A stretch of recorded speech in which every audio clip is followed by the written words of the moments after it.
Okay, man, oh man, it is just keeps on happening with the Nintendo Switch. My God, this is about the graphical capabilities of the Nintendo Switch. But this time, it's Digital Foundry. Now, you know Digital Foundry is notorious of telling the stories of graphical capabilities. They be able to open up the system and get the graphical capabilities right. And you know how they are. They're always 100% correct and authentic. Well, you know what? It seems like Digital Foundry Weekly has seen the Switch 2 motherboard, and it seems like they got the graphical capabilities already before Nintendo even announces it, which they not. So coming up on CMG, I'm about to go into this video, and I'm going to be reading a couple of paragraphs. We're going to go into it, and yes, I am faceless, because this is also how I make my videos. I'm faceless. So you got to also enjoy me faceless. Yeah, I think you will. But yeah, Nintendo, Lord of mercy, they look like they got the graphical capabilities down packed, and we're going to get into it. And it's about to be a good one. Buckle your seatbelts, because it's about to be a good one. Get that popcorn ready, because I'm about to go in and explain. And we also got a video from a new company called Genki of a new video of the Nintendo Switch. And we got the looks of the Joy-Cons. All this on CMG. Coming up. This is CMG. Is going on, everybody? This is CMG, aka ChariotMan Gaming, and I'm coming at you with another video, with an exciting video. Oh my freaking God! You know what, man? This is crazy. We got right here on Digital Foundry Weekly, we have, what does the Switch 2 motherboard leaks say about the system performance? Should we be concerned about Samsung's produced processor? Oh man, should we be concerned? Well, I will say, I don't know. I really don't know what to say about that, but maybe we can, maybe not. I don't really think so, because, you know, it's always going to be speculation when it comes to Nintendo. And that's the truth. Why? Because Nintendo does not announce the system. People don't know the full analysis of the Switch. So people are going to be harder. Remember, Nintendo is the face of everything. Nintendo is the face of all handhelds. So people are going to be skeptical. Skeptics is going to come out, and people are going to be freaking. It's going to be, this is how it is for Nintendo. It's always been this way. People are going to skeptical, and they're going to challenge Nintendo. So Nintendo has to show us what they're all about and what they got cooking up. And in the first paragraph, we're going to read and listen to this, and they go into it, what this is about, the system, and about chip, and that's going on about the T239, and they listen to this. But I'm going to let you hear it. Listen to what it has to say. Quite why this news is so important comes down to ongoing discussion since the Switch 2's T239 processor was first leaked. Renewed and highly reliable leaker Hope Knight Kimi revealed way back in 2022 that Nintendo and Nvidia were developing a T239 processor for its next-gen handheld, seemingly a cut-down version of the massive hulking T234 used in an automotive industry. Hope Knight 7 Kimi believes it is fabricated on a Samsung 8nm process, as used for T234 and Nvidia's entire range of RTX 30 series consumer GPUs at 455mm and 2. And T234 is just too vast and power hungry for a handheld, and yet the motherboard shoots revealed that it's clearly a Samsung processor within the Switch 2. It is another 8nm chip. This has serious implications for either performance or battery life, especially when the battery component looks much smaller than Steam Decks. I said, wow. So they say that the battery looks much smaller than the Steam Deck. So they're saying that the Switch 2 may be weaker than the Steam Deck, even in battery life and performance wise. They say because of the 8nm process, it's going to be weaker than the Steam Deck. Whoa, I don't know about that. It's going to be weaker than the Steam Deck. I don't know what to say about that. Also, listen to this. Our estimate, the new SoC is around 200 and 200 millimeters, and based on the size of the surrounding memories modules, believed to be in region of 196mm 2. This is much higher than the Steam Deck's LCD 163mm 2 in the LA range revision 131mm 2. While some believe that Samsung's 8mm is not dense enough to attain the logic of in a 200 and 200mm 2 era, I'll beg to differ. Switch 2 apparently has 1,536 Nvidia CUDA cores while Nvidia's RTX 3050 centimeters and 200,560 into a 200mm 2 chip. Cut back on the criticals and explain the footprint of the chip, and I think it's quite feasible to fit Switch 2's CPU and GPU media and file decompression logic into the chip we've been leaked. That said, there are theories that another Samsung process may be in effect, perhaps 5mm hands-on with final hardware. We may get some idea with power consumption metric, but ultimately the whole 8mm question will only be categorically answered when the likes of tech sites have roughly analyzed the product. So it seems that the Switch 2 is going to have an 8nm processor. So the people at Digital Foundry is already downsizing the Switch 2 power already, but that is expected because people want to see what Nintendo has. People want to see this new Switch. That is why they're going hard at Nintendo at saying these things. I'm sick and tired of it. Because I don't see the Switch being weaker than the Steam Deck, even in battery. No, that's impossible, man. That will be crazy. It will be weaker than the Steam Deck after 7 years. That'd be crazy, man.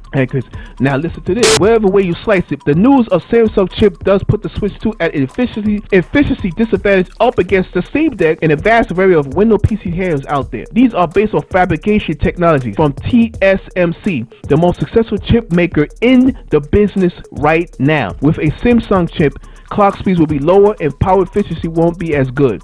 However, equally, I'll argue that the Switch 2 has its own secret sauce that none of these devices have. The power of a fixed platform. Yes, the power of a fixed platform, as I was saying in my last video. Remember, these are Nintendo games. These are all Nintendo games. They now have a lot of bloatware. They don't have Windows, SteamOS, all that other stuff in it. This is a cleanly Nintendo platform. They're going to have optimized Switch games. It's going to be totally optimized, but they're already, the thing that I don't like about Digital Foundry here is they already freaking bashing the system. They're already saying the Switch 2 is going to be weak. This is outrageous. This is an outrage. Why? Because Nintendo is not putting out the information. So people are going to start saying things. This is what the media does. So if you people start going, and I understand that Digital Foundry has a great track record of, opening up systems and, just doing what they're supposed to do. But remember, this is not a live takeout. This is what they see on the screen. Nobody has the chips yet. Yeah, no. Nobody at all. This is what they see. It's what they're showing through a leak of what the chips could be. But it might be 8nm or maybe 5nm. I'm not really tech savvy in this, but I'm hearing that 5nm is better than 8nm. So it's smaller, it's supposed to be more efficient. Okay? Now, here we go. Listen to this. Last year, the Digital Foundry team took a look at the best tech from Switch 1 games, coming up with a range of extremely impressive first and third party offerings. This year is a whole decade since the Tegra X1 Marble processor was announced. And yet, from 2017 onwards, in some processes downward clock significantly from its standard specs, delivered hit after hit on the Switch platform to the point we can coin that the impossible for it phrase when we first saw Doom 2060 running on it. You also point towards Oliver McKenzie's remarkable video comparing the existing Switch to iPhone 15 Pro. True, that is actually cooled chip up against a thermally challenged Fantasy design. But even so, the veteran processor holds up rather well, all things considered, bearing in mind its advantage. Now, bearing in mind that the Switch, I had Doom Eternal. Doom ran great on the Switch. I enjoyed Doom on the Switch, and Doom Eternal runs even better than damn Doom. Panic Button did the damn thing, optimizing this system. They did the damn thing. If you don't know who Panic Button is the people that brought a lot of copies over. They brought a lot of copies over from other companies that wouldn't do it. They was able to optimize a lot of their games. Panic Button did the damn thing for that. So that's who Panic Button is, and they really need to buy that company out because they did amazing stuff for Nintendo. Now, listen to this because they go into it. There is no reason why a Switch 2 and with a Samsung produced processor won't do the same throughout its lifespan, particularly as the fundamental Nvidia technologies are so good. 8 ARM A78C's cores paired with Nvidia's Ampere architecture to deliver machine learning features and even ray tracing. Expect loading times to be occasionally reduced only to the inclusion of a custom file decompression block. So they're already saying that this is the power that the chip, this is what the Switch is going to be. Alright? Okay, here we go. This is another advantage. This is what they're going to talk about. Another advantage the Switch 2 has over its predecessor is that the T239 is specifically built for the purpose at hand. Even though if there's or challenges with the process of technology, they will have been factored into the design and thoroughly tested through the simulation phase before the first chip was manufactured.